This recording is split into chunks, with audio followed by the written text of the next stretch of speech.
Soon, Lucas learned what specific agreement had been reached between the president and the chairman. The situation was like this. As a shareholder of Shearway, Joseph submitted an audit application to the group, wanting to check the accounts of Shearway. The group approved it, so the audit team moved into Shearway. This caught everyone off guard. Leo told everyone that this had been discussed with the chairman in advance and there was no need to panic. They just needed to cooperate with the audit team's work step by step. Lucas was worried. These people coming to the company to check the accounts obviously wanted to find fault with Shearway. After much thought, there was only one explanation. The chairman wanted to intimidate Shearway. Most people also saw the group's intention. Inside the company, some were angry and some had a meaningful look. As the secretary, Lucas took on the task of receiving the audit team and specially arranged for the audit team to be in the meeting room next to the president's office. However, the team leader of the audit group refused to cooperate with him. The team leader directly said, "Replace this person for the liaison." Lucas had never been rejected so straightforwardly before and asked, "Why?" Looking at Lucas, the team leader said, "This is the chairman's intention. I don't understand it either." Although he said so, the way the team leader looked at Lucas was obviously strange. Apparently, he thought that since the chairman had specifically given instructions, there must be something unreliable about Lucas.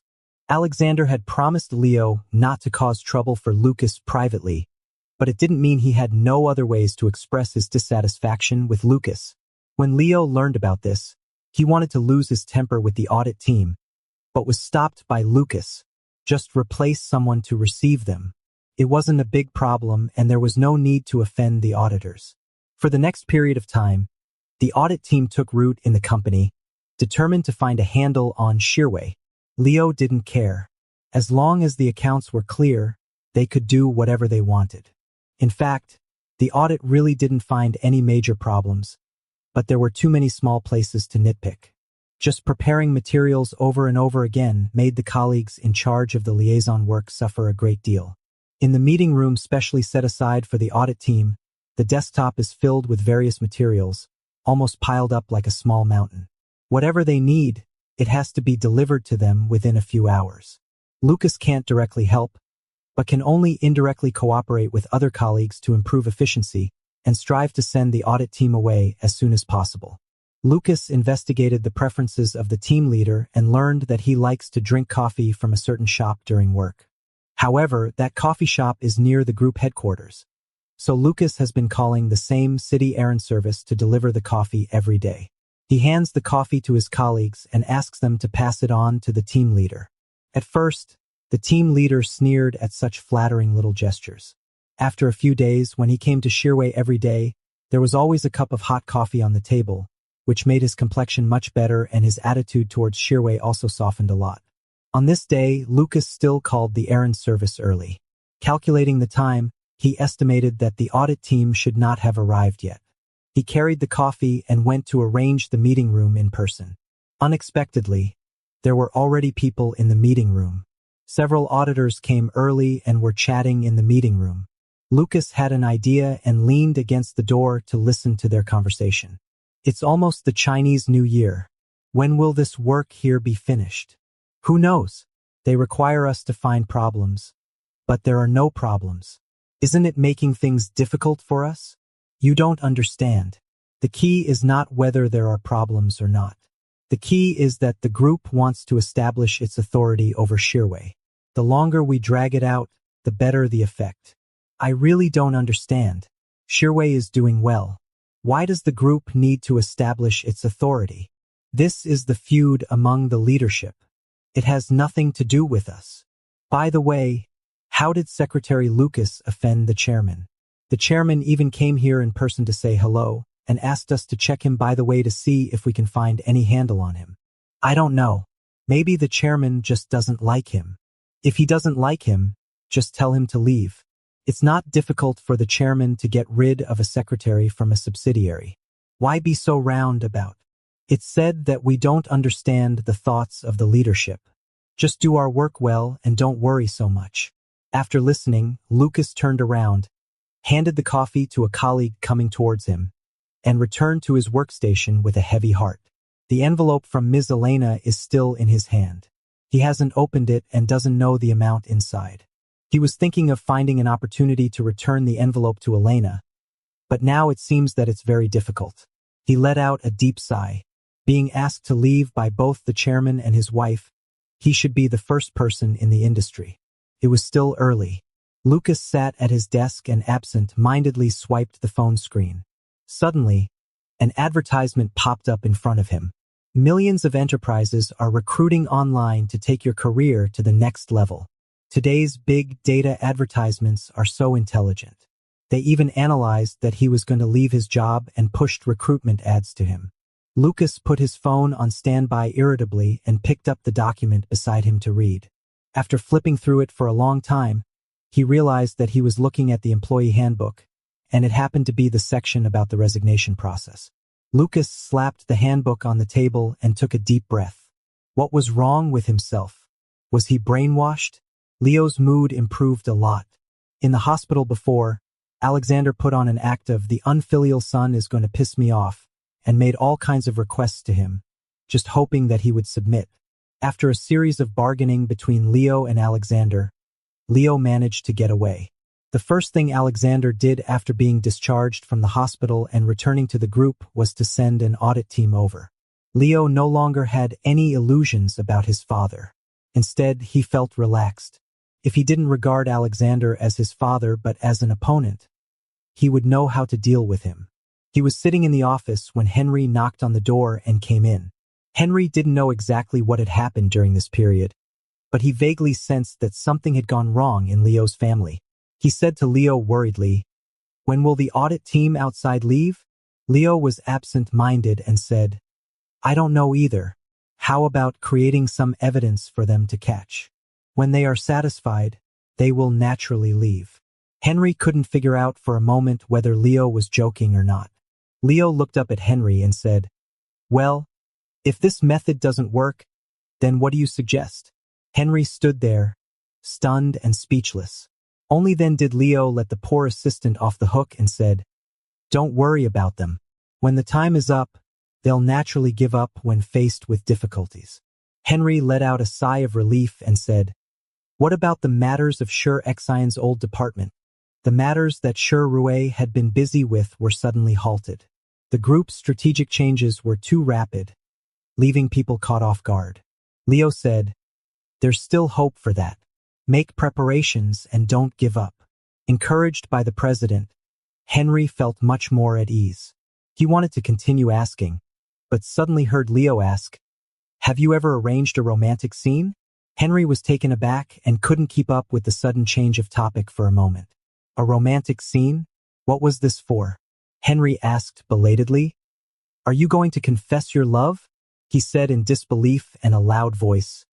"You haven't won the person over yet?" The president was always very efficient. Being so slow in this matter, it seemed that the person was hard to pursue. Or perhaps, Leo really had a psychological barrier and found it difficult to get close to another person. No matter which situation it was really rare. Leo looked at Henry disapprovingly and said, "I'm thinking of a way." He paused. "I just want to be more solemn." Henry was shocked. The president had become lovesick. Just now, when talking about business, he seemed absent-minded, but now he was full of enthusiasm. He was actually daydreaming about these things during work hours. Henry composed himself. It was normal that Leo didn't know what to do after being single for so many years. He seriously offered an idea. Book a restaurant, have a candle-lit dinner, and invite a band to play? Leo showed a disgusted expression. It was tacky. He had been paying attention to how to confess his love these days. He had seen many romantic scenes in movies, TV shows, and novels, but they all seemed cheesy and cliched to him. Recently, he read a novel about a domineering CEO and his secretary. In it, the CEO created a so-called light waterfall. It was so tacky. Later, the protagonists went to Africa for their honeymoon, living among lions and elephants, experiencing the wild and primitive customs of the savannah. For him, a person with mysophobia, it was like a horror story. He continued to refer to other works but still couldn't find a satisfactory way. Leo had been thinking about this problem just now. Just as Henry came in, he asked without much thought. Judging from Henry's expression, he didn't seem to have any good ideas either. The CEO's disdainful look was so obvious that Henry's self-esteem was hurt. He stiffened his neck and said, "The way isn't important. What matters is the sincerity. As long as you clearly express your sincerity and the other person feels it, they will definitely accept it." He couldn't help asking, "Does it have to be so complicated?" Leo said with a straight face, "It must be." Back then, he laughed at the guy who gave a 5 yuan carnation. How could he do something similar? It must be more romantic than giving carnations. Henry scratched his head and could only try to give another suggestion. Go bungee jumping in Dubai. Scream at high altitude while confessing your love. Or go diving in the Shisha Islands and make a big heart for your partner underwater. Leo looked at Henry as if he were looking at a dead man. Henry thought his suggestions were great, both creative and romantic. Leo thought he must be out of his mind to seek advice from Henry. Leo waved his hand, signaling Henry to leave. "Let me be alone for a while." Henry whispered some complaining words and left the office. Leo stayed alone for a while. For the first time, he had no intention of working. All he could think about was the little secretary outside the door. After the contract was exposed, he felt as if he had broken through some kind of blockage, and his mind became more free. So what if it was exposed? So what if he was targeted by the chairman? None of it mattered. He seemed to have returned to the moment when that incident just happened. His outlook on life was reshaped. He no longer meekly obeyed the adults, no longer refrained from competing, and no longer watched helplessly as Nolan took everything. He began to do as he pleased and started to fight for everything he wanted. Now that feeling has come back again. On that night at the Chin family, everyone blamed him. But what did he do wrong? He did nothing wrong. He firmly moves forward according to his own thoughts, regardless of what others say or do. He will never change his perception and decisions. Just this time, he is no longer alone. Lucas is with him. The blood flowing gently in his veins gradually heats up, flowing towards his heart and brain, bringing indescribable excitement. Leo is thinking about Lucas and wants to give him the best. He gets up from the office chair. He remembers that Lucas has a lot of luxury catalogs. Usually, when Lucas selects gifts for clients, they are always appropriate and exquisite. He doesn't know what Lucas himself likes. Leo decides to fish for information. He walks out of the office and comes to Lucas' position, but finds that he is not there. Leo lowers his head and pretends to casually rummage through the folders on Lucas' desk, hoping to find the contact information of the stores. However, he finds a small booklet lying face down on the desktop. Leo picks up the booklet and takes a look. It turns out to be the employee handbook. What is Lucas looking at this for?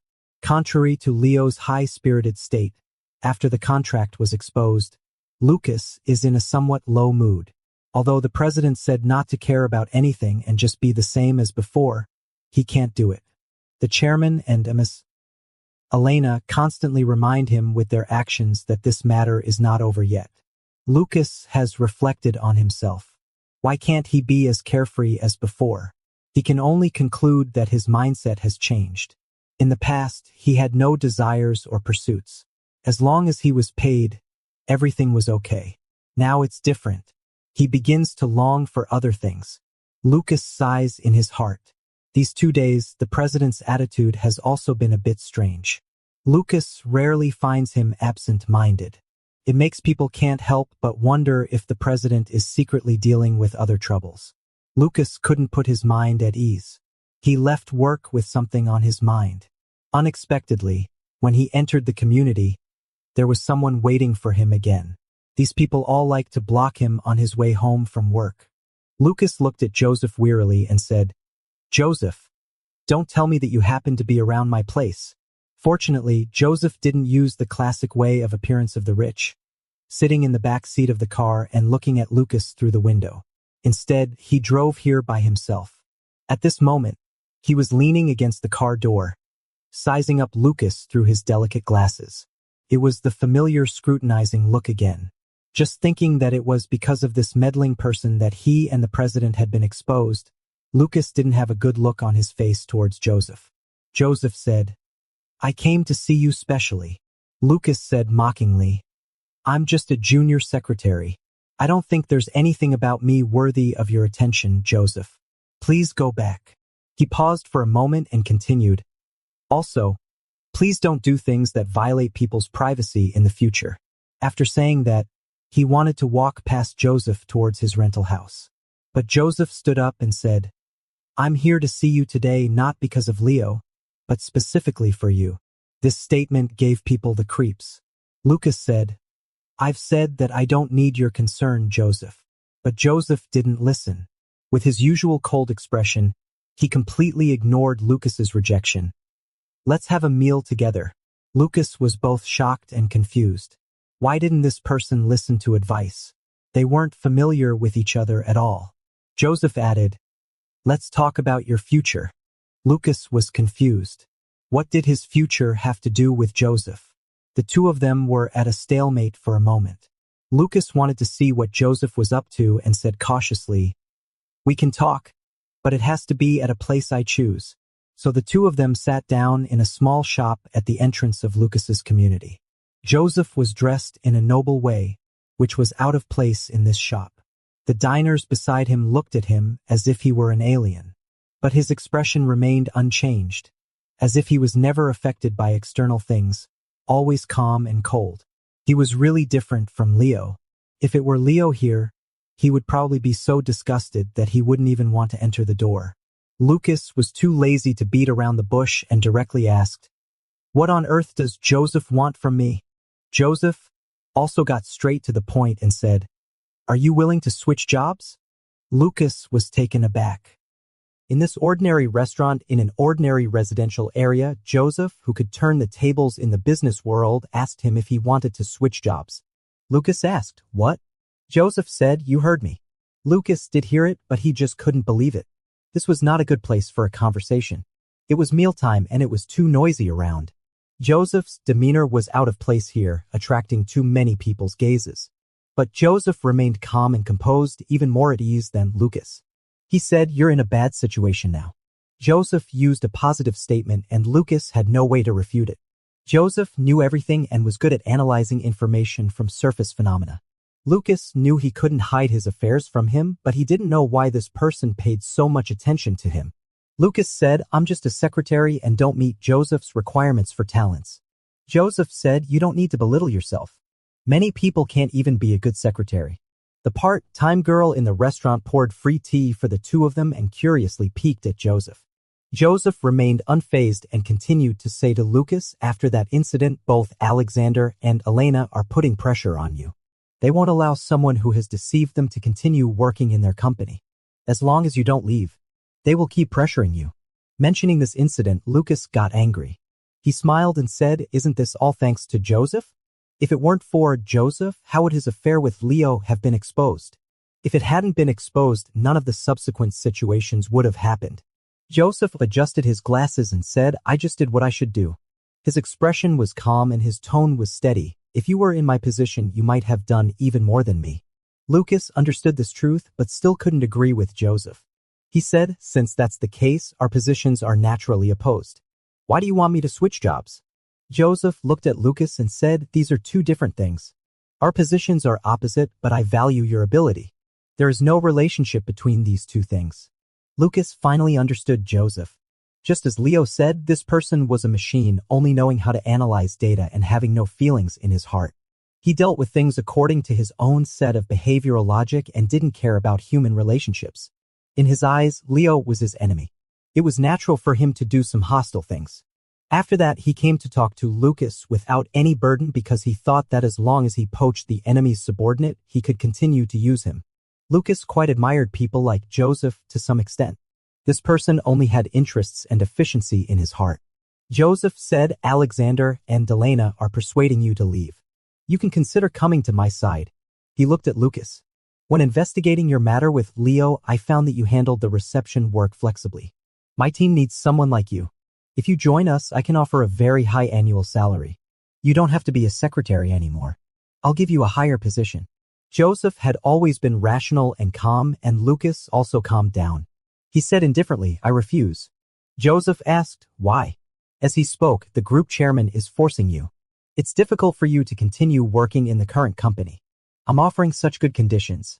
You should take this opportunity to turn losses into profits and maximize the benefits. You should choose to come to my side. There won't be a company with better treatment than mine. As Joseph was speaking, he suddenly realized something and stared at Lucas. You're bargaining with me. I can raise the price a little more. Lucas said with a smile, no matter how much you offer, I won't go. Joseph showed a look of incomprehension for the first time. Lucas twitched the corner of his mouth and said, I won't leave Shearway and won't leave Mr. Leo. His tone was very calm and firm. Joseph asked, why? In Joseph's eyes, Lucas's actions were very unreasonable. Lucas couldn't explain to him the importance of Shearway and Leo. Lucas thought it was too difficult to make a robot understand him. He simply stood up and said, I've already stated my attitude. Joseph, it's a pity that we can't cooperate. I'll leave first.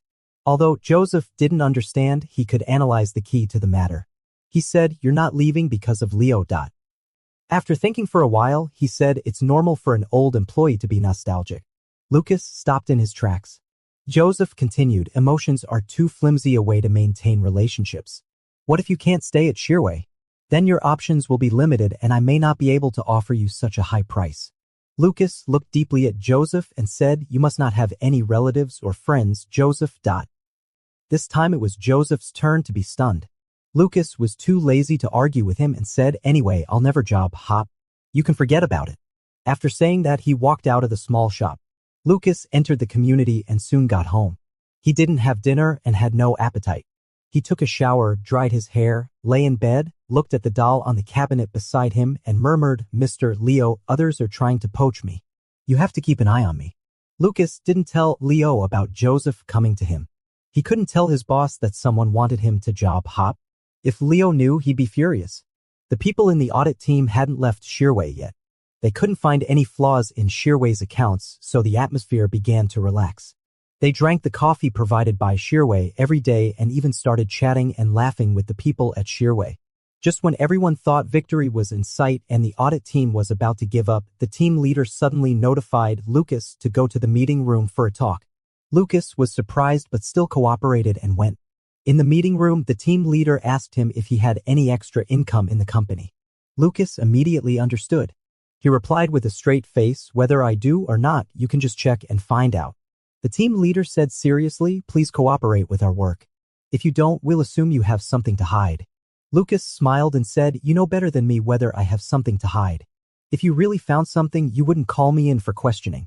If there were really money on him with an unclear origin, the audit team would definitely report directly to the chairman and the headquarters would issue an order to kick him out. The problem is that nothing suspicious has been found. Lucas gets his salary in the company, strictly abiding by the company's post-salary system, and there is nothing unreasonable. And his side job salary is paid separately by Leo, which is a private act and has nothing to do with the company's accounts. To be honest, that amount of money is nothing compared to some bosses keeping mistresses.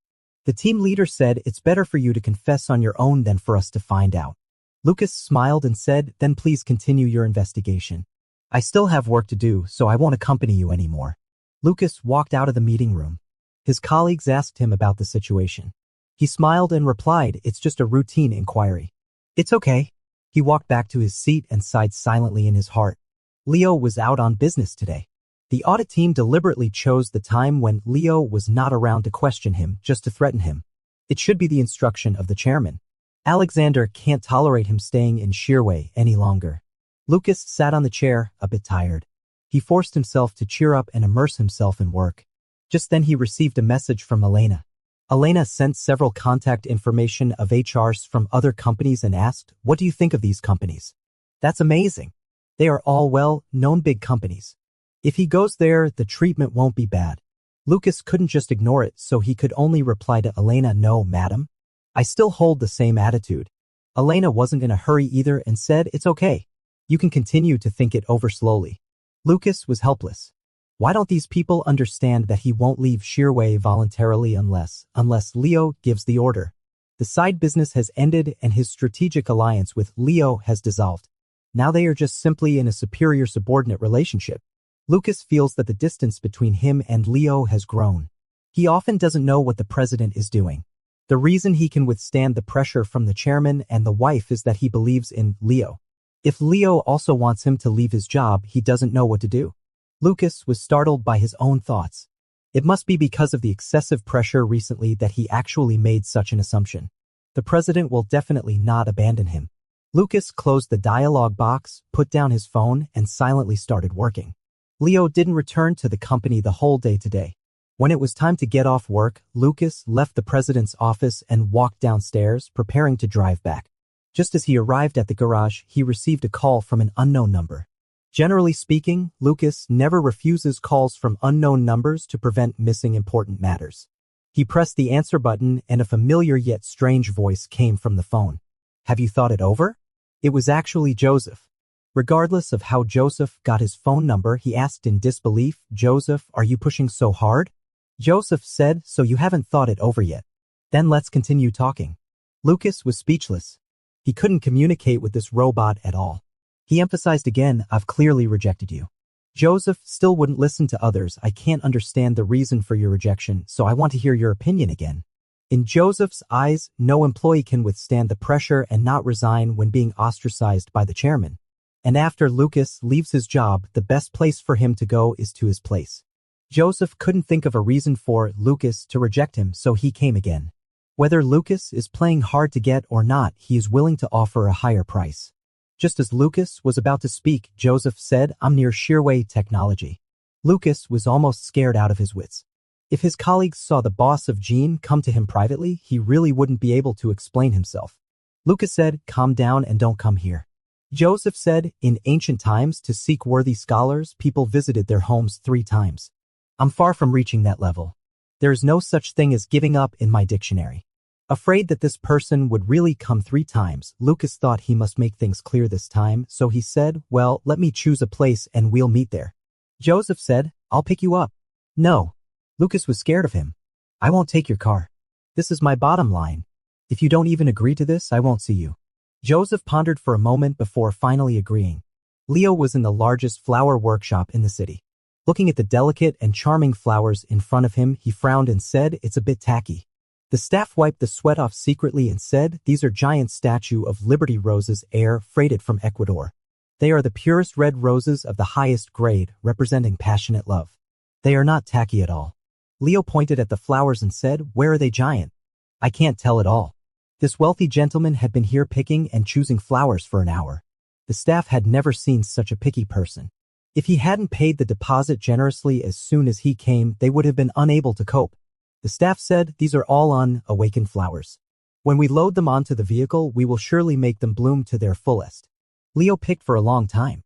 When he saw a more expensive variety of roses beside, he remembered that he had said in front of Lucas before that he should use Statue of Liberty red roses for a confession.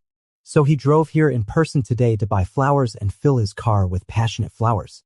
He had said at that time to fill the trunk. He decided to change it and put the flowers directly on the back seat of the car. This way it would be more ostentatious and enthusiastic. He deliberately drove a 4-seat convertible here.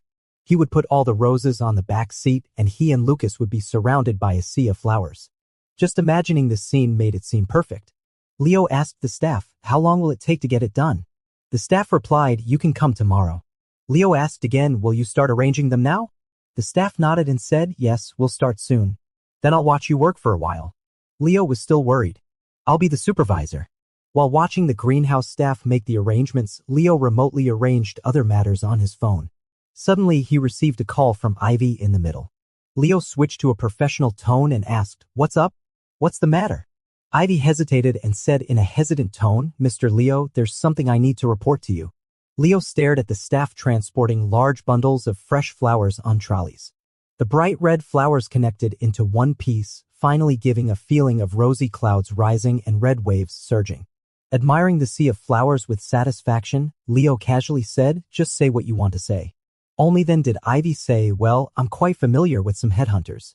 They told me that Secretary Lucas' job seeking resume is currently widely circulated in the recruitment market.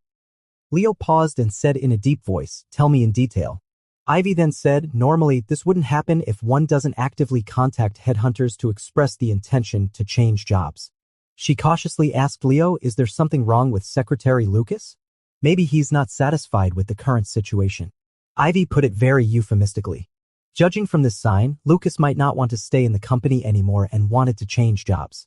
Leo's mind was in turmoil, but he quickly calmed down and said, "Go and ask those headhunters if they can find out who sent out the resume."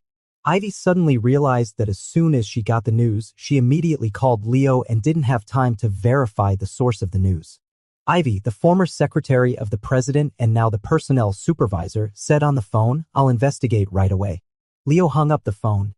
The greenhouse staff were waking up the flowers. In Leo's eyes, the progress was slower than a snail because of the large demand. He took a deep breath, composed himself, and directly called Lucas. Lucas didn't answer. Leo's face became more and more gloomy. He continued to call Henry, and Henry answered the phone quickly. Leo blurted out, "What's going on with Lucas recently?" Henry was confused. "What do you mean?" "He's fine." Leo didn't want to spread the news of a Lucas job hopping and asked, "Hasn't anything else happened?" Henry said, "No. It's just that the audit team called Secretary Lucas in for questioning today, but he came out soon. They said it was a routine inquiry." Leo frowned. "By the way, I was going to call you. I just saw Joseph near the company. What is this guy doing at Shearway? He didn't seem to be looking for anyone and left soon." As Henry was talking, he suddenly realized something. Wait, after Joseph turned the car around and left, Secretary Lucas' car came over and went in the same direction. Leo's face turned completely ashen. He hung up the phone and prepared to drive. The staff at the flower workshop was stunned. "Sir, we haven't finished arranging the flowers yet." Leo said coldly, "Don't arrange them anymore." He exuded a menacing aura. Anyone with eyes could tell that he was suppressing his anger. His handsome face was terribly gloomy at this moment, and his deep, set eyes were filled with anger and resentment like an endless abyss that made people dare not look directly at him. The staff was too scared to say a word. He opened the car door but suddenly went back and said to the staff, "Still arrange them. I'll give you a quarter of an hour to finish." The staff was driven crazy by this big boss. "There isn't enough time. The flowers haven't fully bloomed, they haven't been trimmed, and we can't fix them in place." It wasn't as simple as just putting them in. Leo said, "Don't do anything else. Just put them in first. I'll pay as usual." He looked at the time and said hoarsely, "Hurry up." After he said this, the staff started to act. They stuffed all the roses into the back seat of the car at once. They originally thought of at least fixing them in place, but Leo didn't give them time. As soon as he saw the back seat filled with flowers, he immediately got in the car and drove away. The staff in the flower house was hit by the exhaust fumes of the luxury car and looked at each other in dismay. Lucas agreed on a meeting place with Joseph, carefully drove the car out of the garage, and followed Joseph at a distance to a park in the city center. Joseph sat down on a park bench and asked, "Are you sure you want to be here?"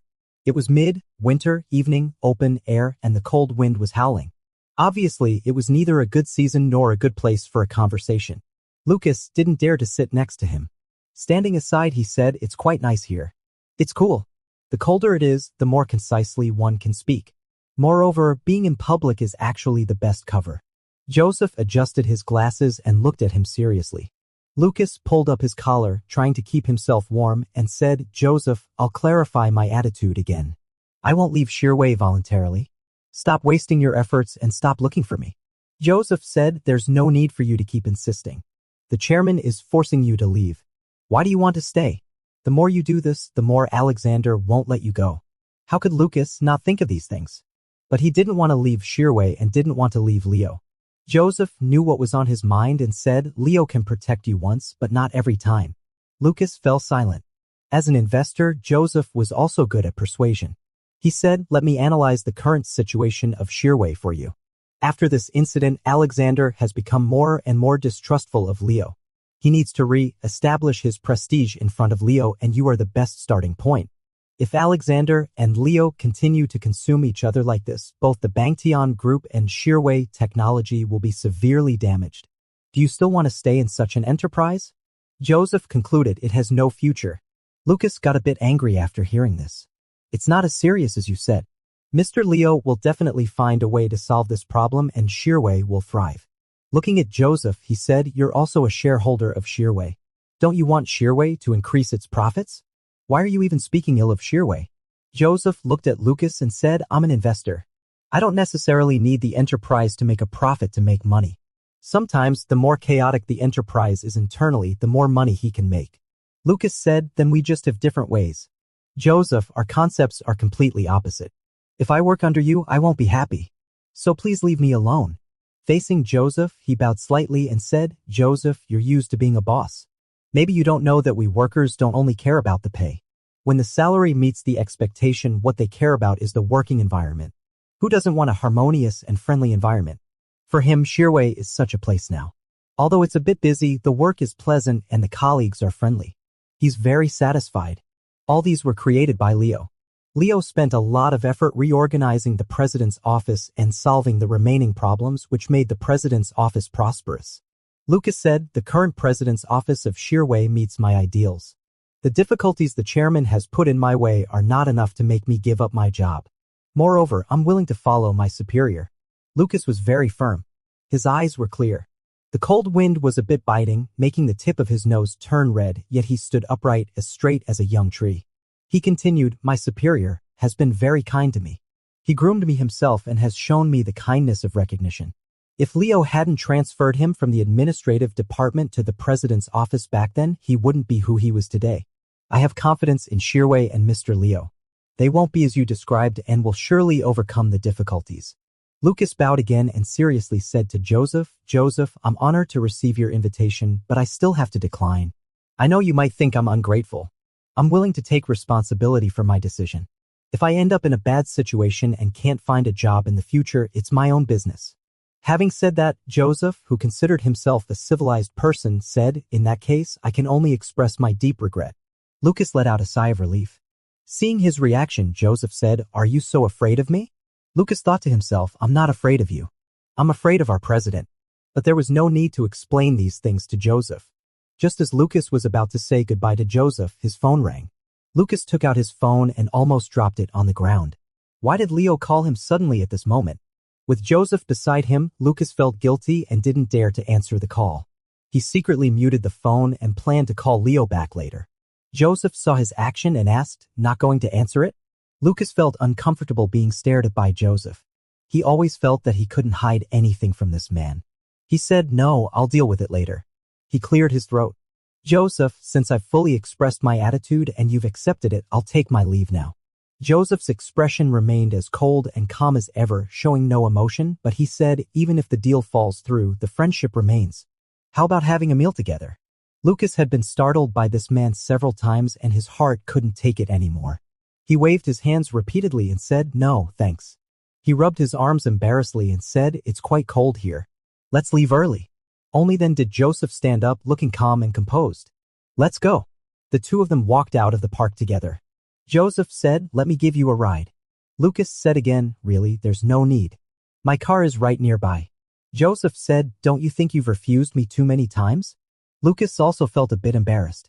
After all, Joseph was Jin's boss and he came to poach Lucas because he valued him. As a mere secretary, it wouldn't be good for him not to give the big boss face. Joseph was very perceptive and quickly noticed the change in Lucas's attitude. He said, "Let's go for a meal. This person really knows how to seize every opportunity." Since the park was in the city center, the cars could only be parked in the parking lot in the adjacent block, which was a bit far away. Lucas accompanied Joseph back. On the way, he declined Joseph's invitation to have a meal again. Joseph walked very slowly and Lucas had no choice but to accompany him until they finally reached the parking spot. Lucas saw Joseph into the car. Joseph sat in the driver's seat, looked at Lucas and said, "There are very few people I can't handle and you're one of them." Hearing this, Lucas felt a flutter in his heart but remained calm on the surface. To Joseph, "I'm just an insignificant passerby, not worth your trouble." Joseph didn't comment and closed the car door. Lucas watched as Joseph's car drove out of the parking lot and let out a sigh of relief. Actually, during their conversation just now, Lucas recorded the whole thing just in case. He had a hunch that Joseph knew he was recording. Anyway, this matter was over and he wouldn't accept Joseph's invitations anymore. Seeing Joseph's car leave the parking lot, Lucas prepared to walk to his own car. Just then, there was a sudden noise nearby. Lucas instinctively looked up and saw a silver four-seater convertible sports car speeding towards him from afar. It looked a bit familiar. Strangely enough, red specks kept flying out from behind the car, flamboyantly spreading out like fiery fireworks into the sky. Lucas couldn't help but take a few more glances. At this time, Joseph's car had just exited the parking lot. Lucas watched as the silver sports car with red exhaust drove straight towards Joseph. Lucas widened his eyes. Fortunately, Joseph reacted quickly and sharply turned the steering wheel to avoid it. The sports car didn't let it go and blocked in front of Joseph's car, constantly cutting him off, determined to force Joseph to stop. The red fireworks swayed with the movement of the vehicle, unrestrained and passionate, constantly soaring like stars and also like flames. Joseph had no choice but to pull over and stop the car, then got out of the driver's seat. The sports car was a convertible. The driver also got out of the car and walked directly in front of Joseph, grabbing his collar. Only then did Lucas see the figure of that person clearly. "Is that the president?" Lucas quickly ran over. Leo grabbed Joseph's collar. His expression was gloomy and terrifying. He hoarsely said, "Where's Lucas?" Leo drove the car away from the flower workshop immediately. He called other assistants and asked them to find out Lucas' location. There were people who specialized in handling such things for him. The last time Lucas was kidnapped, he found out Lucas' whereabouts so quickly because of these people. It was the same this time. In just 10 minutes, Leo learned the exact location of Lucas. At the same time, he also received a message that Lucas was with Joseph. Headhunter, job-hopping Joseph. Combining these keywords, Leo immediately imagined the whole picture of the matter. At that moment, Leo's mind buzzed as if he had returned to his childhood. He was always the one who was abandoned. Everyone betrayed him. Even Lucas was leaving him and going to Joseph without telling him. Why did it have to be the Fu family? It was the Fu family again. Alexander always remembered the eldest miss of the original Fu family, and Nolan had half of the Fu family blood in him and had been snatching things from him since childhood.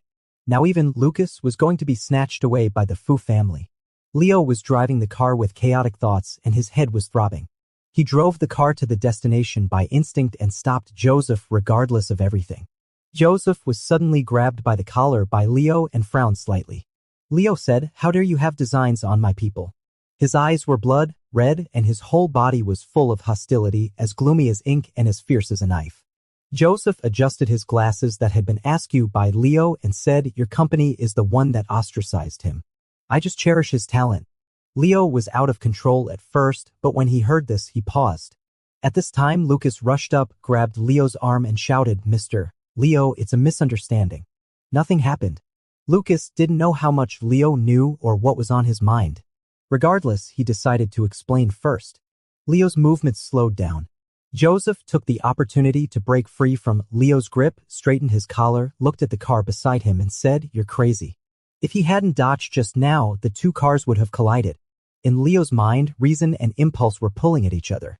Joseph's typical Fu family face made his last bit of self-control collapse again. He stepped forward and wanted to grab Joseph again. Lucas hugged him tightly and said, "Mr. Leo, really, it's nothing. Calm down first. I'll tell you bit by bit. Trust me." Joseph said with a cold face, "You're at least a superior. Instead of setting an example in front of your subordinates, you're so out of control." Leo wanted to say that Lucas was not only his subordinate, but also. Leo withdrew his hand. He came to his senses and there was a sharp pain where he had touched Joseph just now. He had accidentally touched something dirty again. Disgusting. Joseph's face also turned ugly. The atmosphere was embarrassing and full of gunpowder. Lucas stood in front of Leo, his heart pounding, not knowing how to end the situation. At this time, Leo suddenly grabbed his hand and forcefully took him to the sports car and pushed him into it. Only then did Lucas see clearly that the red fireworks flying behind the vehicle just now were rose petals. The back seat of the vehicle was stuffed with bright red roses. Just because of the long-distance journey, the roses were all jumbled together and the petals were blown everywhere. Lucas was pushed into the passenger seat by Leo. What he was thinking about was who Leo was going to see with the roses in the sports car. He sat there blankly, allowing Leo to move him around. Leo walked around to his side and got in the car, quickly started the vehicle, and left directly without even looking at Joseph behind. The silver sports car was like a nimble silver dragon, taking off on the road in an instant. The bright red shower of flower petals fluttered and scattered around the silver dragon, carrying the fresh fragrance unique to flowers and spreading beauty and fragrance everywhere. Lucas was sitting in the passenger seat. The winter wind blew on his face, stinging him painfully. The fragrance of the roses penetrated his nose, making his heart ache. He thought that Leo must have known about Joseph's poaching, which was why he was so angry. Thinking about his words carefully, he said cautiously, "Mr. Leo, Joseph did want me to work for him, but I flatly refused. I made it clear to him, and he won't come to me again." Leo listened but didn't say a word.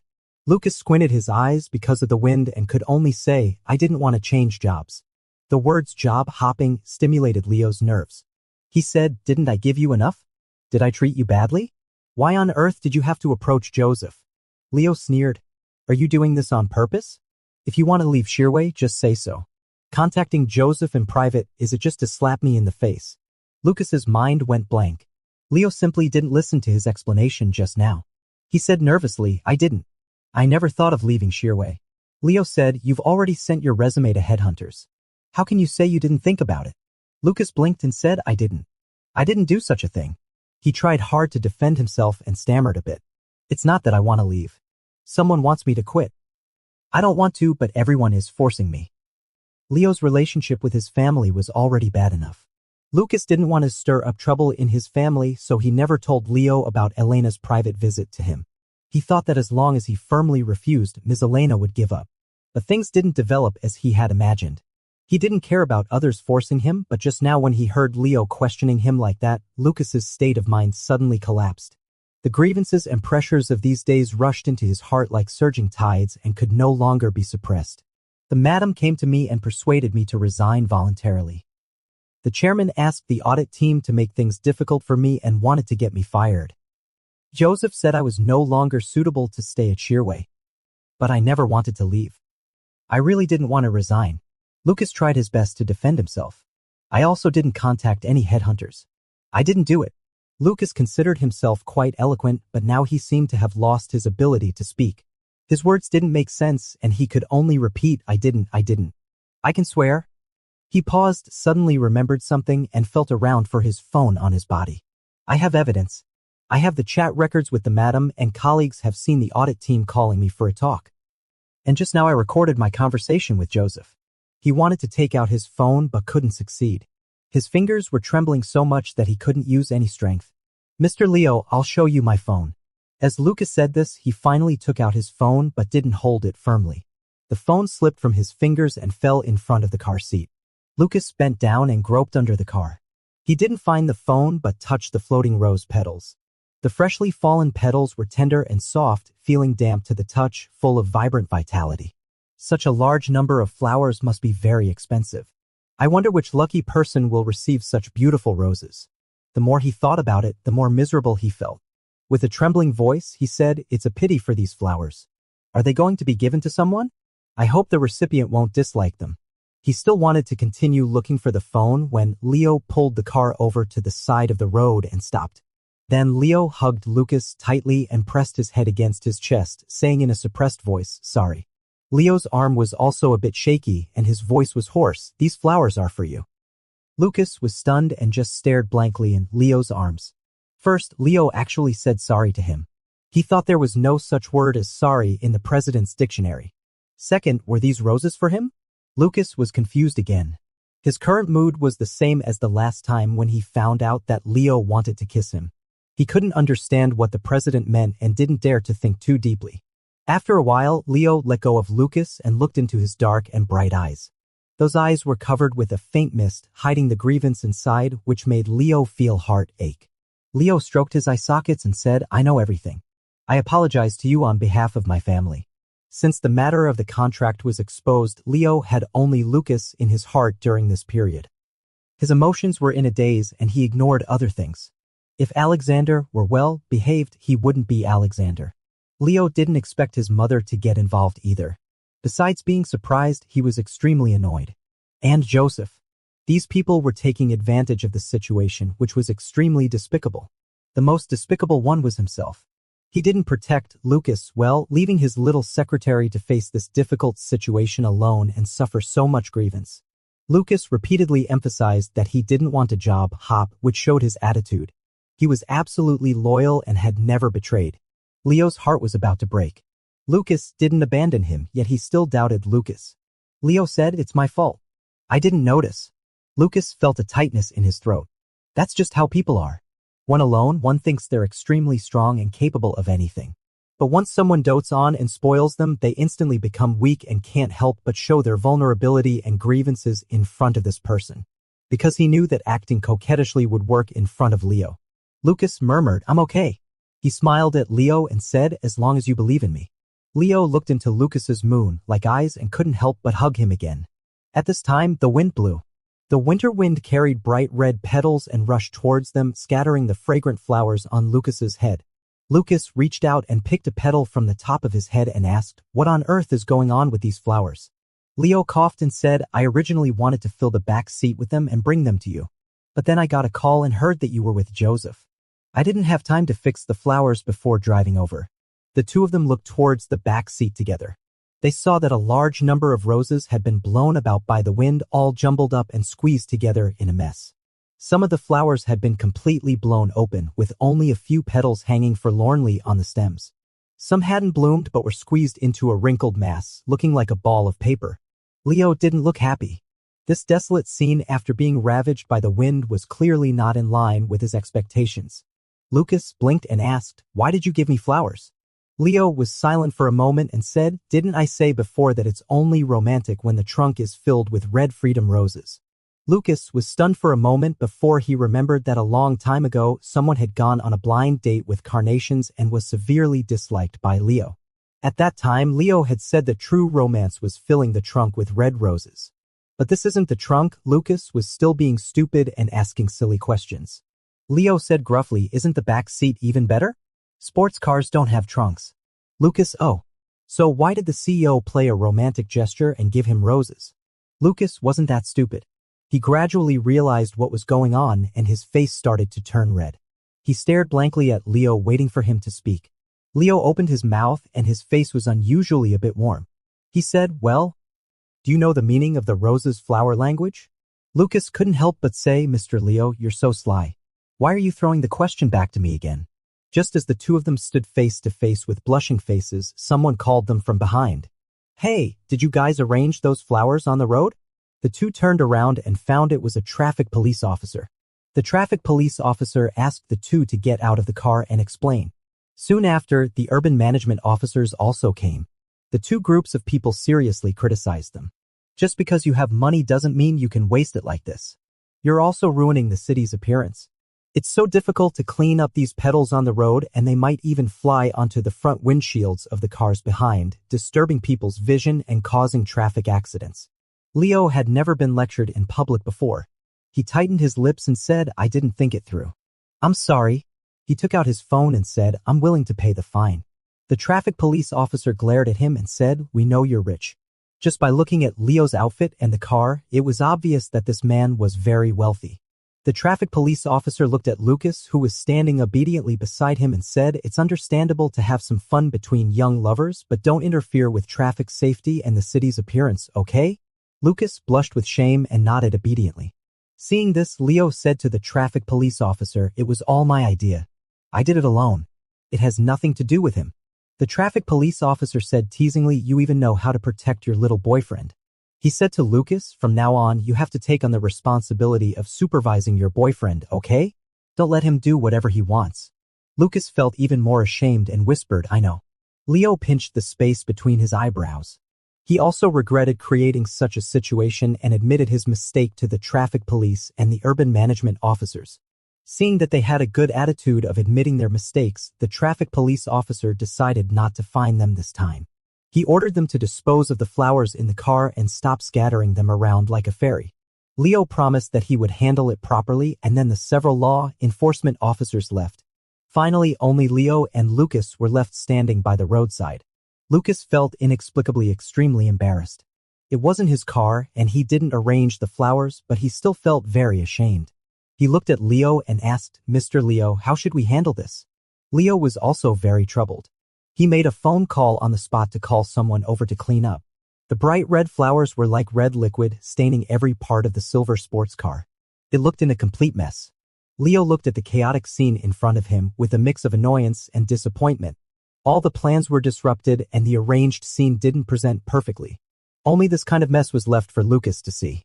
Lucas saw that there were red petals on Leo's shoulder. Without thinking much, he reached out his hand to pick them off. Leo turned his head and saw Lucas plucking a petal from his shoulder. The bright red color dyed Lucas' fair fingertips red. He smiled and said, "Actually, it looks very nice." Leo's heart skipped a beat. He took Lucas' hand and said, "Let's take a walk. I have something to tell you." Lucas still had the sports car on his mind and asked, "What about the car?" Leo said, "Someone will come to handle it later. It gets dark early in winter evenings and the lights were already on everywhere." Leo held Lucas' hand and asked, "Are you hungry?" Lucas shook his head and said, "Not really." So many things had happened that he didn't even have time to feel hungry. The two of them walked along the road until they reached an artificial lake and then stopped. Only then did Lucas realize that they had actually come here. Opposite this artificial lake was the famous landmark building in City S. The observation restaurant on it was very well known. The last time Camila and Miles came, Leo had even invited the 3 members of the Yi family to have a meal there. That observation restaurant had the best view overlooking the magnificent scenery of City S, and the place where they were standing now was the best position to admire the landmark of City S from the bottom up. One was a bird's eye view and the other was an upward view. They complemented each other. Usually there were many people coming here to view the scenery. Probably because it was freezing cold today and it was a weekday, there weren't many people. Fortunately, Leo and Lucas found a bench. Leo asked Lucas to sit down and said, "Wait for me a moment." After a while, Leo came over with 2 cups of milk tea. Lucas took the hot milk tea and said gratefully, "Thank you. The president is so considerate." But it was not until Lucas poked the lid with a straw that he found that the milk tea cups were almost filled with toppings. This is not milk tea at all. It's more like milk porridge. Leo also noticed this problem and frowned. He had never bought such things before. When ordering just now, thinking of making it more luxurious, he ordered all the toppings. No wonder the waiter gave him a strange look when he went to pick up the order. Lucas held the cup to warm his hands and said with a smile, "It's okay. It's good. I can have it as dinner." Leo pursed his lips and said, "I should have checked the almanac before going out this morning." Leo rarely felt such a strong sense of frustration. His life had always been smooth, but today he had made one blunder after another, which made him very uncomfortable. Lucas picked up some taro paste with a straw and put it into his mouth, saying with a smile, "But it's really sweet." He had been feeling very depressed these days, like being trapped in an airtight net. But after telling Leo everything in the car today, he felt much more relaxed. A hole had been torn in the net and he could finally breathe. Everything seemed sweet to him at this moment. Leo looked at Lucas with pity in his heart. When did the little secretary become so humble? He used to be the most outspoken and lively one, daring to speak ill of his superiors and complain about anyone. Now he was listless, like a frightened little bird. Leo deeply knew that all these were caused by him and his family. Since the contract was discovered, Lucas had been under great pressure. Leo pointed to the tall building across the artificial lake and said, "We should have gone there for dinner." The towering high-rise building reaches into the clouds, surrounded and adorned by brilliant lights, standing like a dazzling lighthouse across the lake. The glistening light projects from the high-rise building onto the lake's surface, reflecting colorful reflections. The reflections twist and deform with the water waves, one by one, piece by piece. From afar, they look like a school of swimming fish. Apart from being a bit cold, the scenery here is really beautiful. I've booked a restaurant, but it's for tomorrow. Originally, I planned to finish arranging the roses today and pick you up by car to have dinner here this weekend. I've arranged a band to play. We can enjoy the delicious food while ordering your favorite music. After the meal, we can go to the viewing platform to enjoy the most beautiful night view of the city. Leo said slowly, and Lucas's heart beat faster as he listened to his words. It's very tacky, isn't it? Forgive me. I've referred to a vast amount of literature and movies, but I really couldn't find a suitable way. I had to try all the methods I could manage one by one. A yacht full of champagne, love letters filled with love poems, candles burning all night, a tour on a private plane, and a vacation in a lakeside villa. As Leo talked, he himself began to feel embarrassed. God knows how challenging it was for him to arrange these tacky confession methods while despising them at the same time. I didn't go to the company during the day. I was just arranging things one by one, thinking that with so many types, there must be one you'd like. Lucas looked at Leo and a blush crept up his cheeks. His mind was a bit in a mess. Listening to Leo's words, he seemed to understand but also seemed not to. He asked stupidly, "What types?" Leo looked at him with a gentle look in his eyes, which was different from any other time. His eyes seemed to be full of tenderness, gently wrapping Lucas up. "The types of confessions," Leo replied. Leo put down the milk tea cup in his hand, took Lucas's hand, and said softly, "I have special feelings for you. I want to develop a further relationship with you and become a couple with you. I wonder if you'd like to." Lucas looked up at Leo with his eyes, and his eyelashes kept trembling. Seeing that he didn't say a word, Leo wasn't sure what he was thinking. He tightly held Lucas's fingers to relieve his own nervousness. "I originally wanted to give you the most wonderful confession, but I didn't expect it to turn out like this. There are no flowers, no music, no love poems. We can only stand in the cold wind by this free, artificial lake. Even so, I still want to make things clear. A million ways of confessing are not as good as saying I like you. It's not an act, nor is it to deceive others." Leo stared into Lucas' eyes. "I'm just following my heart. I'm in love with you. Would you like to be my real lover?" Lucas' heart was filled to the brim, and the overflowing emotions were about to leak out of his eyes. These days he had been constantly doubting and thinking over and over again. Why did Leo kiss him? Why did Leo hug him when he was down? He had some guesses but didn't dare to confirm them. Now he finally knew the answer. Lucas felt a soft and sour ache in his heart, touched and excited, but he had to say, "You're my boss." The superior-subordinate relationship was the bond that connected them and also the barrier that hindered them. The word boss was like an insurmountable chasm to Lucas. When Leo heard what Lucas said, a sense of disappointment flashed across his mind. He knew that Lucas was worried. He was worried that an office romance would be difficult, that they would mix work and personal life, and that if he fell in love with his boss, others would say he was having an affair for career advancement. These were all objectively existing problems, but they also showed from the side that Lucas' feelings for him were not strong enough to ignore these possibilities. If one really liked someone to the point of being unable to extricate themselves, they simply wouldn't care about these things, just like he felt about Lucas. Leo understood that he was usually very strict and held an absolutely dominant position in their relationship. As a subordinate, Lucas would bear a great deal of pressure when being courted by his boss. Coupled with the way the Chin family treated him, it was impossible for him not to have concerns. It would be unfair to ask Lucas to act recklessly. Leo suppressed the disappointment in his heart and said to Lucas, "My family is in a mess and always drags you into it. I'm very touched that you still trust me and stand by my side." As the one who had always been ignored and abandoned, having someone firmly stand by him was such a wonderful and indescribable feeling. "In terms of family, I'm not good enough for you."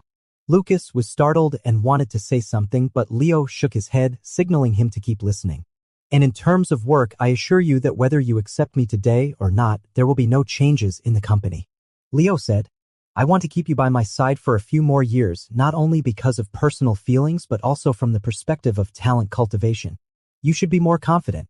Joseph even wanted to poach you, which shows that your work ability is really excellent." Speaking of this, Leo was still a bit annoyed. "Next time something like this happens, you must report it to me."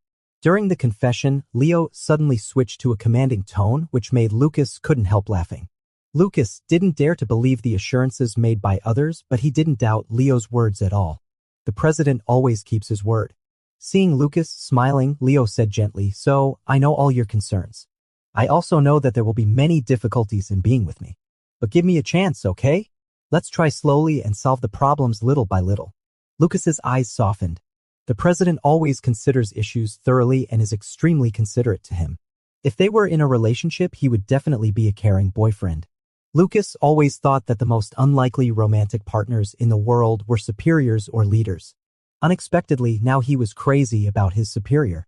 Lucas steadied his mind and tried to analyze himself. "I'm not the kind of casual person. If I didn't have a crush on someone, I wouldn't have intimate contact with them."